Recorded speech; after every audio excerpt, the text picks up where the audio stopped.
ಈಗ ವಿದ್ಯಾರ್ಥಿಗಳೇ ಈ ಗಣಿತ ಮಾಡ್ರಿ ನೋಡ್ರಿ ಅಂತಾನೆ ಮಾದರಿ ಅದು ಇದು ಸರಿಯಾಗಿ ಅರ್ಥ ಮಾಡ್ಕೋಬೇಕು. ಹೆಂಗೆ ನೀವು ಮಾಡಬೇಕು, ಏನು ತುಂಡು ಯಾವುದು, ಮತ್ತು ಘನ ವಸ್ತು ಮರದ ತುಂಡು ಯಾವುದು, ಆಮೇಲೆ ಪೀಸ್ಗಳ ಅಳತೆ ಯಾವುದು ಅನ್ನೋದು ಅರ್ಥ ಮಾಡ್ಕೋಬೇಕು. ಮಾಡ್ಕೊಂಡೇನು ನಾ ತಿಳಿಸ್ಕೊಂಡು ಲಕ್ಷ ಕೊಟ್ಟು ನೋಡ್ರಿ.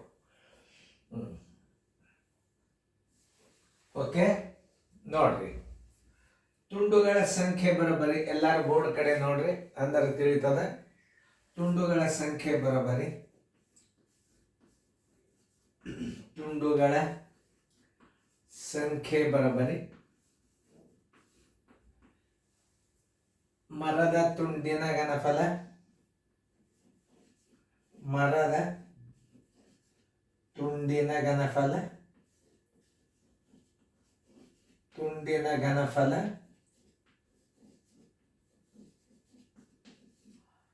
ಸರ್ವಾಸ ಬಾಗಲೆ ತುಂಡಿನ ಘನಫಲ,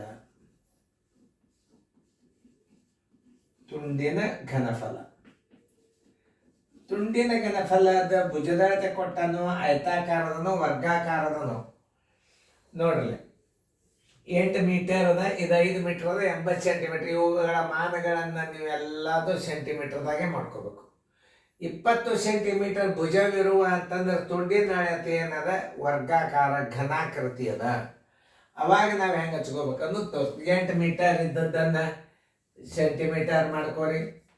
100 ಗುಂಡ್ಲೆ 5 ಮೀಟರ್ ಇದ್ದದ್ದನ್ನು ಸೆಂಟಿಮೀಟರ್ ಮಾಡ್ಕೊರಿ. ಓಕೆ, ಆಮೇಲೆ 80 ಸೆಂಟಿಮೀಟರ್ ಅದ, ಅದಕ್ಕೇನು 100 ಹಚ್ಚೋ ಅವಶ್ಯಕತೆ ಇಲ್ಲ.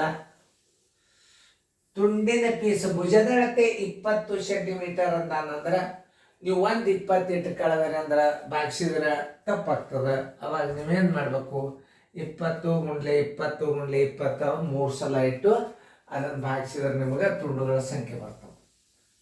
ಇಷ್ಟು ನೀವು ತಿಳ್ಕೊಬೇಕು. ಏನು, ತುಂಡುಗಳ ಸಂಖ್ಯೆ 20 ಗುಂಡ್ಲೆ 20. ಇದು ಘನಾಕೃತಿಯ ತುಂಡು ಅಂತಂದ್ರೆ 20 ಸೆಂಟಿಮೀಟರ್ ಅದ. ಇದು 20 ಸೆಂಟಿಮೀಟರ್ ಅಂದ್ರೆ ಈಗ ನೀವು ಕನಿಷ್ಠ 21 25 ಆಮೇಲೆ 21 25 ನೋಡ್ರಿ, 21 24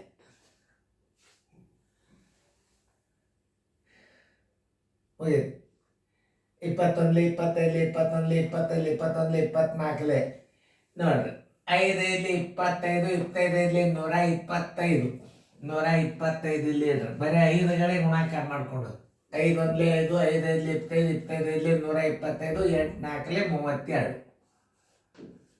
8 4 32 25 2 50 2 1 2 25 3 75 25 3 75 3 1 3 ಪೂಜೆ 5 5 10 7 3 10 3 1 4 4000 ತುಂಡುಗಳು.